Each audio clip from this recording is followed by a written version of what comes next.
Hello everyone, welcome to Raj Malhotra's IAS academy. So friends, जैसा कि आप लोगों को पता है कि सैटरडे एंड संडे जो है ये आपका यूपीएससी का जीएस का मेंस एग्जाम हुए हैं and from last 2 days we are trying to discuss those exams.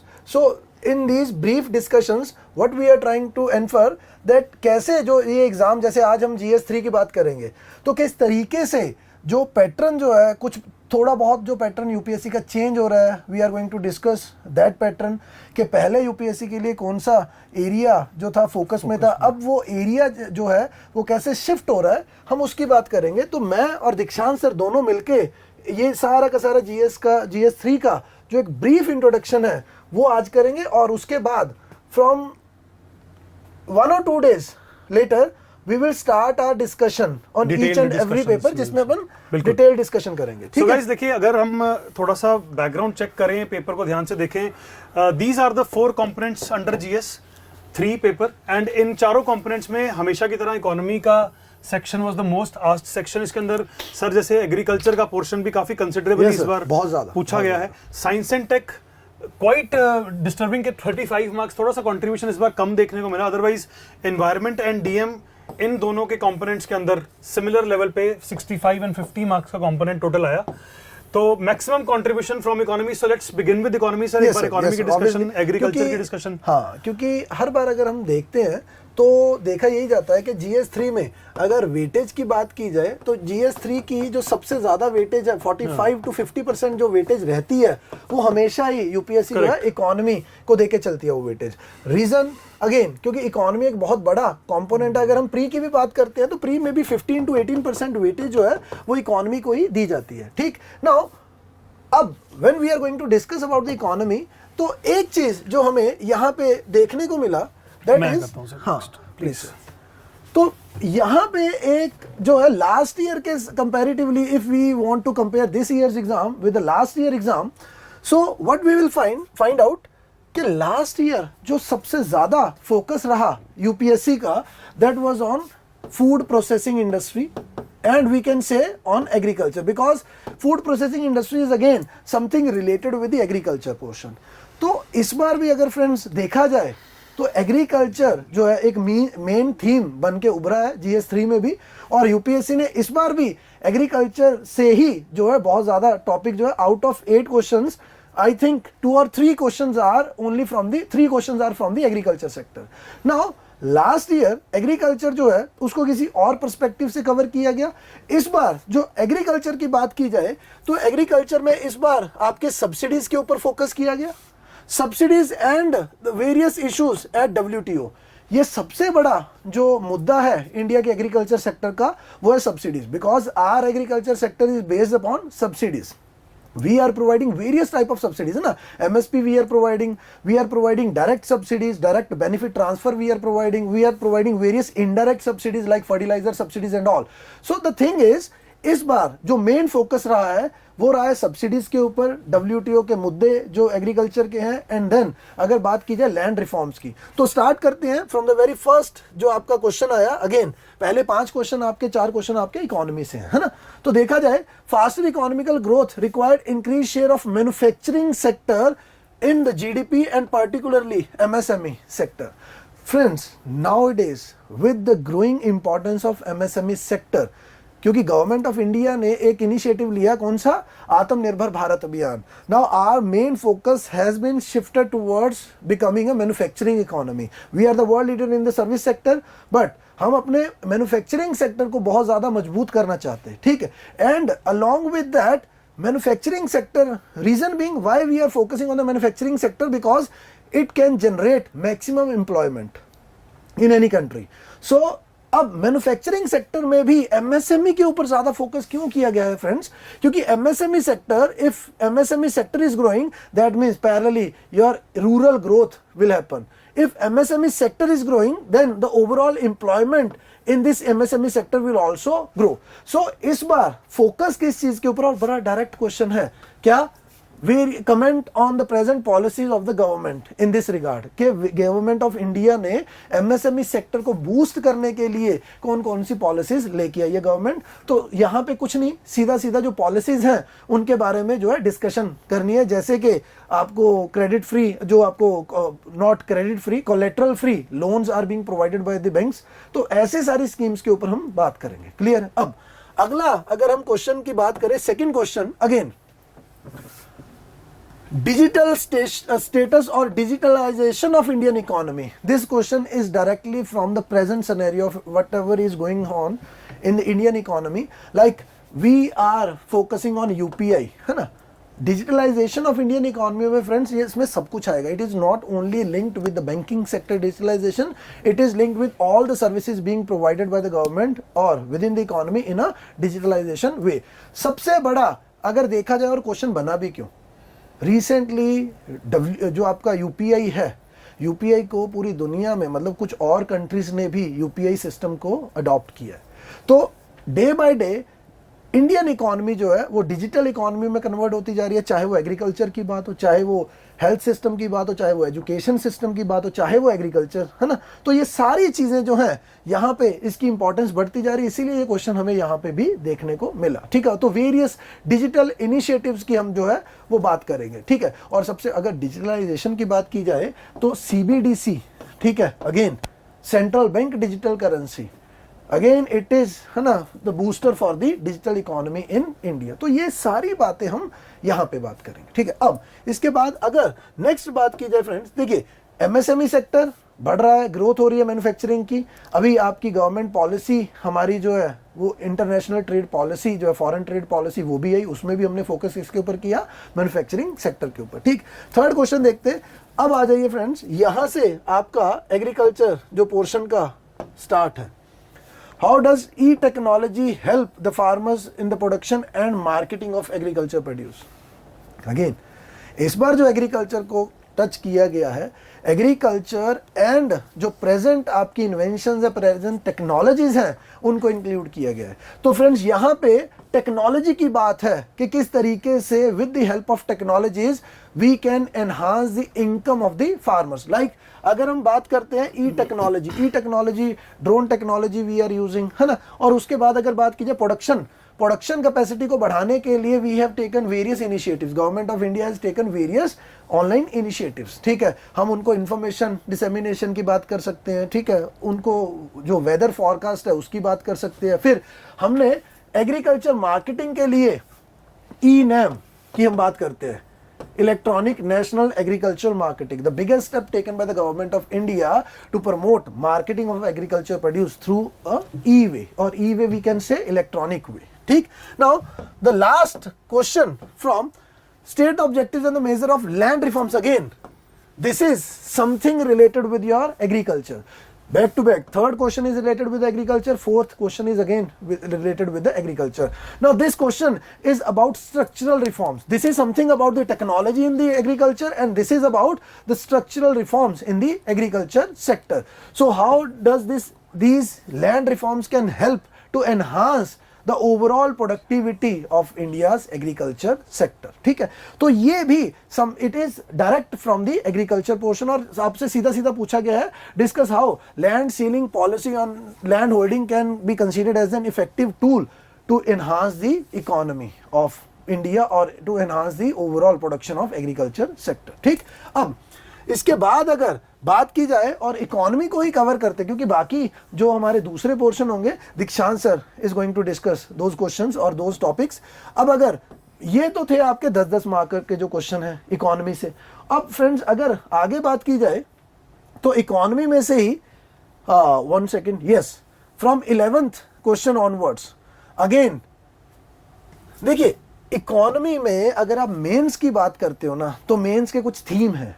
Theme मतलब इंफ्रास्ट्रक्चर सेक्टर आपका मेंस का थीम है, एग्रीकल्चर सेक्टर आपका मेंस का थीम है, एम्प्लॉयमेंट आपका मेंस का थीम है। ठीक है, तो इन्हीं थीम्स में से अगर बार बार, और इंटरनेशनल ऑर्गेनाइजेशंस अगेन आपके मेंस का थीम है, तो इन्हीं थीम्स के बार बार रेपिटेशन है। पिछले 3 साल 4 साल का पेपर उठाइए, इन्हीं थीम्स के बेसिस के ऊपर सारे क्वेश्चन बने हैं। ठीक है, इस बार again Most of unemployment in India is structural in nature. Examine the methodology adopted to compute unemployment in India and suggest improvements. ठीक है, तो कुछ भी नहीं है, simple.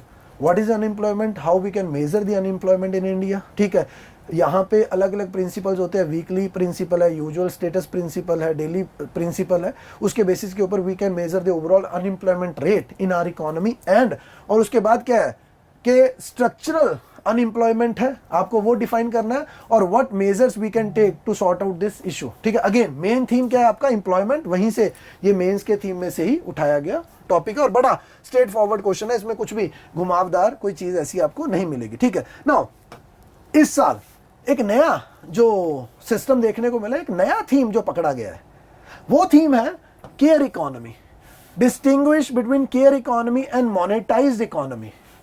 नाउ मोनेटाइज्ड इकोनॉमी जो प्रेजेंट सिचुएशन है, ठीक है, that is the monetised economy.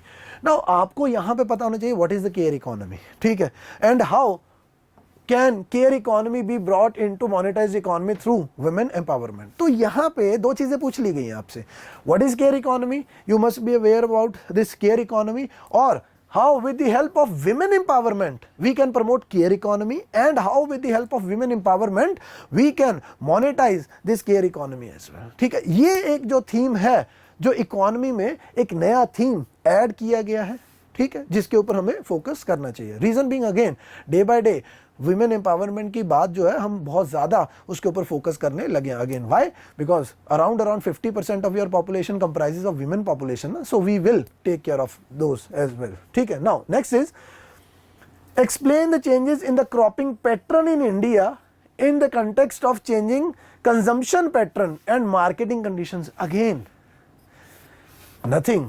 It is from the agriculture portion. Third question, third state question from the agriculture chapter. ठीक है, this is the importance of agriculture chapter.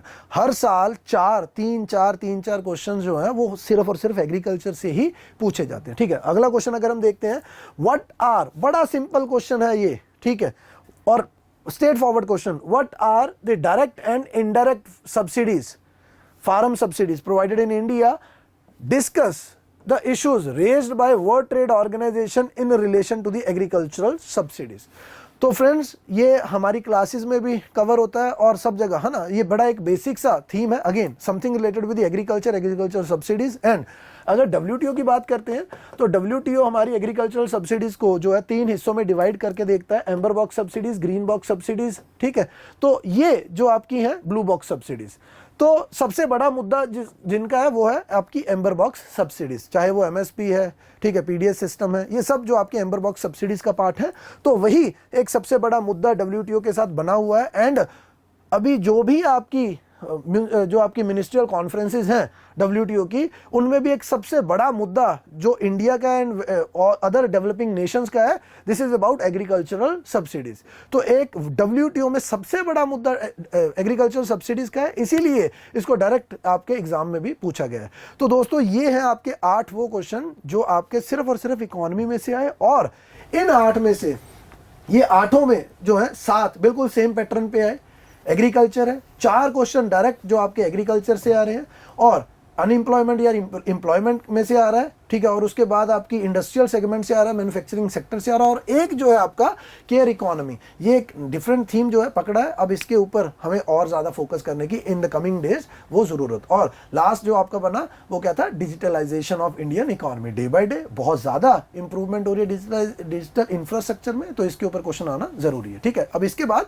दीक्षांत sir आपसे आगे का डिस्कशन करेंगे, please sir. So thank you Mohit sir. So guys, economy section की discussion I think आपने पूरी अब देख ली होगी। So a lot of important insights, यहाँ पर काफ़ी सारी चीज़ें, focus areas which are new this time which we were looking at. अब बात करते हैं बाकी बचे हुए सेक्शंस की। So as you know GS sections में science and tech is quite important, उससे ज़्यादा इंपॉर्टेंट इस बार इन्वायरमेंट और डिजास्टर मैनेजमेंट का सेक्शन रहा।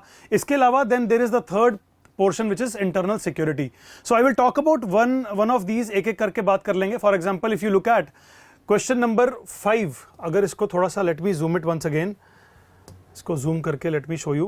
Question number 5 is the question saying introduce the concept of artificial intelligence. तो डायरेक्टली क्वेश्चन आर्टिफिशियल इंटेलिजेंस के ऊपर आया, बट इसको लिंक किया हेल्थ केयर के साथ। फॉर एग्जांपल क्वेश्चन पूछा गया, how does AI help in clinical diagnosis, do you perceive any threat with respect to privacy. तो 2-3 चीजों को, डोमेन्स को इकट्ठे जोड़कर एक क्वेश्चन ऐसा बनाया गया। So artificial intelligence, as you know, you can tell, आप थोड़ा सा इंट्रोड्यूस करेंगे कॉन्सेप्ट को, फिर आपने ये बताना है कि आर्टिफिशियल इंटेलिजेंस क्लिनिकल डायग्नोसिस में कैसे हेल्प करेगी। So you can talk about, let's say, कि कैंसर को क्या प्रिडिक्ट कर सकती है, क्या ऐसा कुछ किया कि कैंसर को प्रिडिक्ट कर सके। अगर किसी एक इंसान को अरिदमिया है, क्या उससे हार्ट स्ट्रोक को प्रेडिक्ट किया जा सकता है, हार्ट डिजीज को प्रेडिक्ट किया जा सकता है। क्रोमोसोमल एबरेशन अगर पेरेंट्स तक पहुंच चुकी है तो क्या नेक्स्ट जनरेशन में उसके आने के चांसेस को प्रेडिक्ट किया जा सकता है। So all those things could have been spoken about, यहां पर उनके बारे में बात करी जा सकती थी। और क्योंकि artificial intelligence end of the day is only and only going to work on data, तो क्या डेटा की सिक्योरिटी को इंश्योर कर सकते हैं हम। थ्रेट टू प्राइवेसी बिल्कुल होगा, क्योंकि आज की डेट में whatever wearable watches you are wearing, जिससे भी डेटा कलेक्ट हो रहा है, end of the day these data points are getting stored in companies abroad. तो ये डेटा आपके हाथ में नहीं है। और क्या इस डेटा ब्रीच से आपकी पर्सनल इंफॉर्मेशन को यूज किया जा सकता है? Yes, very much. तो वो वाले एस्पेक्ट को टच करते हुए आप क्वेश्चन नंबर 5 का, आई think not a very typical question, बहुत ज्यादा मुश्किल क्वेश्चन नहीं था, आंसर किया जा सकता है। नेक्स्ट क्वेश्चन फॉर एग्जांपल, ये भी साइंस एंड टेक से ही निकल के आया। इसके बाद देखिए 7th क्वेश्चन, काफी आई थिंक डिजास्टर मैनेजमेंट से क्वेश्चन पूछा, क्वाइट आप ये बोल सकते हैं कि प्रेडिक्टेबल क्वेश्चन था डैम फेलियर के ऊपर, क्योंकि डैम फेलियर रिसेंटली 2019, 17 और 18 में हमने देखे हैं कुछ डैम फेलियर्स में। उनमें से डायरेक्टली क्वेश्चन यही पूछ लिया कि dam failures are always catastrophic, specially on the downstream side. तो आपको ऐसा कुछ सूटेबल एग्जांपल यहां पर मेंशन करना था। और रीजन क्या है, analyse the various causes.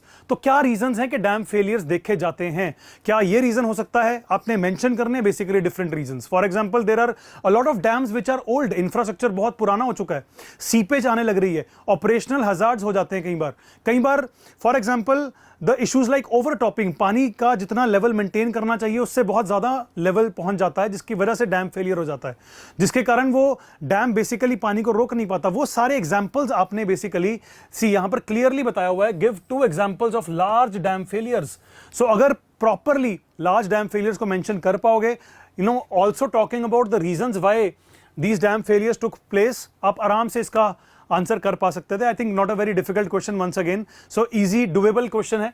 Moving on to question number 8, देखिए नेक्स्ट क्वेश्चन ऑयल पॉल्यूशन में से पूछा, क्वाइट एक्सेप्टेड या क्वाइट एक्सपेक्टेड इनफैक्ट, राइट। तो अगर मॉरिशस ऑयल स्पिल की बात करें, रिसेंटली हुआ, रेड सी में ऑयल स्पिल रिसेंटली हुआ, गोवा के अंदर 2010 में ऑयल स्पिल हुआ। तो ऑयल स्पिल और oil pollution in the context of पूछा गया मरीन इकोसिस्टम, तो बहुत सारे एग्जांपल्स हैं एंड रीसेंट एग्जांपल्स आप कोट कर सकते थे। रीसेंट एग्जांपल्स के साथ आपने बताना था कि अगर ऐसा कुछ होता है तो मरीन इकोसिस्टम के ऊपर इंपैक्ट क्या होगा। मतलब आपने कोरल रीफ के बारे में बात करनी थी, आपने एक्वेटिक लाइफ के बारे में बात करनी थी, आपने what is the impact on the people with respect to living in those marine areas, जिन लोगों की इकोनॉमिक डिपेंडेंस है उसके ऊपर, उन लोगों के ऊपर उन चीजों के बारे में बात करनी थी। इन सारे एस्पेक्ट्स को टच करते हुए आपने एंड ऑफ द डे जो next leg of the question है वो पूछ रहा है स्पेसिफिकली, आप ये बताइए why is it specifically harmful for a country like India. तो इंडिया की कोस्टलाइन के बारे में बात करनी जरूरी थी कि भाई इतनी लंबी कोस्टलाइन है जिसके कारण इसके चांसेस और भी ज्यादा बढ़ते हैं, मरीन एक्टिविटी बहुत ज्यादा है, 90% of the trade by volume happens with respect to the marine ways, right. हर चीज कोस्टल वाटरवेज से चल रही है। सो उसका एस्पेक्ट इंडिया के लिए कितना प्रॉब्लमेटिक हो सकता है, आपने इसके बारे में बात करनी थी। इंडिया जैसी कंट्री, फॉर एग्जांपल टूरिज्म का एग्जांपल ले सकते थे, यहां पर गोवा की बात कर सकते थे। Goa 2010 oil spill, direct impact on economy of this particular state. तो इस तरीके से ये सारी चीजों को लिंक करके 360 डिग्री पर्सपेक्टिव के साथ एक आंसर को बनाया जा सकता था। आई पर्सनली फील कि फर्स्ट 8 क्वेश्चंस में से जो इकोनॉमी के सर ने डिस्कस किए हैं, एज ही सेड के एग्रीकल्चर के अंदर से काफी स्ट्रेट फॉरवर्ड क्वेश्चंस आए। सिमिलरली आई वुड से के साइंस एंड टेक और एनवायरमेंट सेक्शन से भी काफी स्ट्रेट क्वेश्चंस देखने को मिले। Now moving on to question number 9 sorry. So this question is specifically from internal security. यहां पर भी देखिए पूछा गया डायरेक्टली कि winning hearts and minds in terrorism affected areas is an essential step, कि जहां जहां पर टेररिज्म है वहां पर हार्ट्स एंड माइंड्स को जीतने के लिए क्या कर रही है गवर्नमेंट, क्या मेजर्स लिए हैं सरकार ने कि हार्ट्स एंड माइंड्स के ऊपर फोकस किया जा सके। तो फॉर एग्जांपल वी नो वतन को जानो प्रोग्राम है है ना, हमने सरेंडर रिहैबिलिटेशन पॉलिसी की बात करी हुई है, there are several media plans which are going on. ये बहुत ही I think easy to medium level का क्वेश्चन था, very easily could have been dealt with, और लिखना भी सिर्फ 150 वर्ड्स में है, तो सफिशिएंट इंफॉर्मेशन के साथ अपने पॉइंट्स को सपोर्ट किया जा सकता था। You could have given a lot of examples, और स्पेसिफिकली बात जम्मू एंड कश्मीर की अगर हो रही है तो यहां पर तो और भी 3-4 चीजें आप क्लब करके, वतन को जानो प्रोग्राम, सीएपी के अंदर स्पेसिफिक जो सीआरपीएफ का या सीएपीएफ का रोल है उसको हाईलाइट करते हुए आप इसको बड़े अच्छे तरीके से आई थिंक मेंशन कर सकते थे। So quite doable, easy question. Coming to the next question which is question number 10। Specific सवाल पूछा गया इस बार सिर्फ और सिर्फ ड्रोन टेक्नोलॉजी के ऊपर, अनमैन्ड एरियल व्हीकल्स के ऊपर, इसका इंपैक्ट समझने के लिए, और ये भी specifically if you look at पूछा गया अक्रॉस द बॉर्डर्स कहां पर इसको यूज किया जा रहा है by non state actors for ferrying arms, ammunition, drugs etcetera. And we know ये सबसे बड़ी प्रॉब्लम हमें पंजाब रीजन में दिख रही है, मतलब again the focus area is going to be India Pakistan border. तो यहां पर जो कुछ रीसेंट रिपोर्ट्स आई हैं, number of sightings have increased. If you compare 2020 with 2021 there is a huge increase, but अगर इसको 2022 से कंपेयर करोगे almost 10 times is the number of increase with respect to drone sightings. तो वो क्या रीजन है, उन रीजंस को मेंशन करना है आपने, और यहां पर ये बताना है why is it a serious threat. Serious threat we know because हमें पता है कि drones are smaller in size, radars में नहीं आते, हमें पता है कि इनकी लोड कैरिंग कैपेसिटी बढ़ा दी गई है। Recently a few days back also there was an experiment by Lashkar e Taiba जहां पर एक ह्यूमन को ट्रांसपोर्ट करने की कोशिश करी जा रही है cross the border. So all these things you could have mentioned, but ये क्वेश्चन को अच्छे से आंसर तब तक नहीं कर पाएंगे जब तक प्रॉपर मेजर्स नहीं लिखेंगे, या ये सबसे इंपॉर्टेंट एस्पेक्ट होने वाला था। तो यहां पर आपने ये लिखना है कि गवर्नमेंट ने स्टेप्स क्या लिए। फॉर एग्जांपल डीआरडीओ के साथ हमने टाई अप किया, हमने private company Pune based skylark labs के साथ हमने टाई अप किया, हमने इसके अलावा सेवरल इनिशिएटिव्स और लिए जहां पर हम हार्ड किल करने की टेक्नोलॉजी अलग से खरीद रहे हैं, हम सॉफ्ट स्किल या सॉफ्ट किल करने की टेक्नोलॉजी के ऊपर अलग से इन्वेस्ट कर रहे हैं। So all those points could have been mentioned. कुछ ज्यादा मुश्किल नहीं है, बट यस डिफरेंट एस्पेक्ट में बॉर्डर मैनेजमेंट के एक डिफरेंट एस्पेक्ट को यहां पर टच किया गया, जो कि अभी तक ऐसा क्वेश्चन देखने को नहीं मिला था, but this is a new unexplored area जिसके बारे में सवाल उठा। एंड आई थिंक काफी अच्छा क्वेश्चन था, करना चाहिए था सबको अच्छे से answer. Now these all are with respect to I think economy, already have been discussed. Question number 15, adoption of electric vehicles is rapidly growing worldwide. How do electric vehicles contribute to reducing carbon emissions? So we know यार इतनी बड़ी एक लंबी debate चल रही है कि क्या इलेक्ट्रॉनिक व्हीकल्स वाकई में ही एक सस्टेनेबल लाइफ के लिए सॉल्यूशन है या नहीं है। सो अब क्या लिथियम आयन बैटरीज जो है वो एंटायरली सस्टेनेबल हैं या नहीं है। Adoption of electronic vehicles grow तो कर रही है, बट इनके की बेनिफिट्स क्या हैं और एक क्या चीजें ऐसी ऑफर कर रहे हैं in comparison to traditional engine vehicles. तो इसके बीच में I think quite straight forward expected question.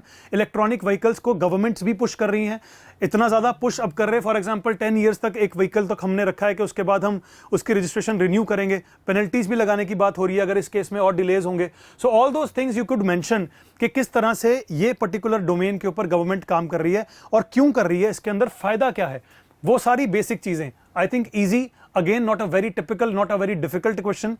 अगला सवाल तो बिल्कुल करंट अफेयर से प्रेरित दिखेगा आपको। Exactly what is happening in the current period, exactly वहां से सवाल आ गया। फॉर एग्जांपल क्वेश्चन नंबर 16 देखिए, what is the main task of India's third moon mission. So I think quite straight forward, expected था। टेक वाले part में से ये क्वेश्चन पूछा और इसको बहुत अच्छे तरह से सवाल के अंदर पूछा गया है कि explain the role of virtual launch control centre. इस पर्टिकुलर सेंटर का क्या काम है at the Vikram Sarabhai space centre which has contributed to the successful launch from Sriharikota. So थोड़ा सा स्पेसिफिक तरीके से टेक वाले पार्ट में से इस क्वेश्चन को पिक किया गया है एंड आई स्टिल फील कि ये भी डुएबल क्वेश्चन है एज सच, क्योंकि करंट अफेयर्स में इतना ज्यादा फेमसली इसके बारे में बात हुई है। Almost every newspaper had articles, almost every news channels they were all talking about these. तो ये सारे क्वेश्चंस हैं, मोस्ट लाइकली आपको इस तरह के क्वेश्चंस जीएस3 में दिखे हैं, नॉट वेरी टिपिकल। 19th और 20th क्वेश्चन को फिर से टच कर लेते हैं, इंटरनल सिक्योरिटी पोर्शन में से पूछे गए। तो 19th क्वेश्चन तो डायरेक्टली पूछ रहा है आपको, what are the internal security challenges being faced by India. तो इसमें तो जितना मर्जी हम लिख सकते थे। For example we could have touched communal violence, हम टेररिज्म को टच कर लेते हैं, हम लेफ्ट विंग एक्सट्रीमिज्म के बारे में बात कर सकते हैं, हम नॉर्थ ईस्ट इंसर्जेंसी के बारे में बात कर सकते हैं। तो बहुत सारी चीजें मेंशन कर सकते हैं, but you have to also look at 250 words. तो जितना यहां पर मेंशन किया फर्स्ट पार्ट में उतना करके, second part of the question not expected. Why not expected? क्योंकि आज तक यूपीएससी ने एजेंसीज और स्पेसिफिक फोर्सेस के बारे में कोई सवाल आज तक नहीं किया हुआ था, बट ये क्वेश्चन फर्स्ट टाइम डाला गया जहां पर पूछा गया कि सेंट्रल इंटेलिजेंस और इन्वेस्टिगेटिव एजेंसीज का मैंडेट क्या है, इनका रोल क्या रहता है, हाउ डू दे हेल्प। तो यहां पर आपने एनआईए के बारे में बात करनी थी, यहां पर आईबी के बारे में बात होनी चाहिए थी, रॉ के बारे में बात होनी चाहिए थी, एनफोर्समेंट डायरेक्टोरेट के बारे में बात होनी चाहिए थी, एफआईयू के बारे में बात होनी चाहिए थी। इन सबके कुछ प्रोमिनेंट मैंडेट्स को यहां पर लिख के बहुत अच्छे से इसको जस्टिफाई कर सकते थे, बहुत अच्छे से अपने आंसर को सब्सटेंशिएट किया जा सकता था। सो एक्सपेक्टेड लाइंस पे ये क्वेश्चन तो रहता ही है हमेशा, बट ये एक नया एस्पेक्ट जो है इंटरनल सिक्योरिटी में वो ऐड किया गया इस बार। Last question, question number 20, honestly not expected. Why not expected? Because no money for terror. This was a conference which was held in India, New Delhi in November. इससे पहले 2 बार ये conference already हो चुकी थी, थर्ड टाइम ये conference India में आई, but इस conference के ऊपर ही पूरा का पूरा क्वेश्चन जो था वो डिपेंड कर रहा है। जैसे अगर हम क्वेश्चन पढ़े, give out the major sources for terror funding in India. अब ये तो एक बात है, एक आपने सोर्सेज बताने हैं कहां से मैक्सिमम टेरर फंडिंग निकल के आती है, इसके साथ आपने ये बताना है कि सरकार के, गवर्नमेंट के एफर्ट्स क्या रहे हैं। तो यहां पर आपने सीएफटी सेल, टीसीएफटी सेल, इन सब सेल्स की बात करनी थी, कैसे मनी लॉन्ड्रिंग को रोका जाता है, कैसे हवाला के ऊपर बात करी जाती है, कैसे एफएटीएफ को हम सपोर्ट करने की कोशिश करते हैं, वो सारी चीजें यहां पर मेंशन करी जा सकती थी। बट उसके बाद यहां पर देखिए question, in the light of this also discuss the aim and objective of no money for terror conference. तो यहां पर स्पेसिफिकली पूछ लिया गया कि इस कॉन्फ्रेंस में किस मुद्दे पर बात हुई है, इस कॉन्फ्रेंस के की टेकअवेज क्या हैं, वो मेंशन करने थे। So these are the 20 questions of जीएस3।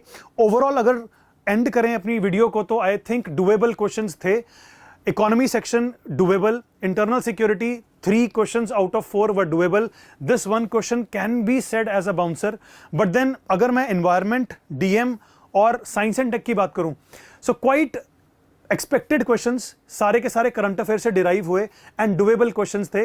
Now in the next coming days, as Mohit sir already confirmed, हमने इन सब क्वेश्चंस को, एक एक क्वेश्चन को respective faculty member will be coming and we will be discussing each and every question in detail. So आज के लिए हमने एक ब्रीफ आउटलाइन आपको देनी थी, किस तरह का पेपर है, किस तरह का सेंटिमेंट ये पेपर लेकर आया है। सो एज आई सेड, अच्छा डुएबल पेपर था, ऐसा कोई बहुत बड़ा बाउंसर नहीं आया इसमें, बट देन अब डिटेल्ड एनालिसिस के लिए you will have to wait for a couple of days. There will be a proper schedule which will be shared and the videos will be coming soon. Thank you very much for watching this video. Thank you and bye bye.